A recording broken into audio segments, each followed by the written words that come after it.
નરેન્દ્રભાઈએ સમગ્ર દુનિયામાં ગુજરાતના નામને ઉજ્જવળ કરવાનું, ગાંધી સરદારના ગુજરાતને નરેન્દ્રભાઈએ નવી ઓળખ આપી.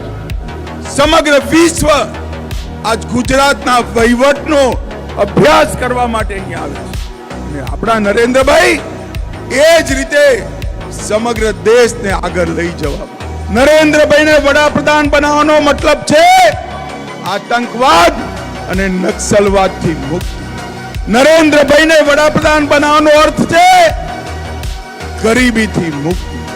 નરેન્દ્રભાઈને વડાપ્રધાન બનાવવાનો અર્થ છે વિશ્વની સાથે બે હાથ કરે જુવાનિયાઓને એવું પ્લેટફોર્મ આપવાની વ્યવસ્થા. અને નરેન્દ્રભાઈને વડાપ્રધાન બનાવવાનો અર્થ છે મહાન ભારતની રચના કરવા.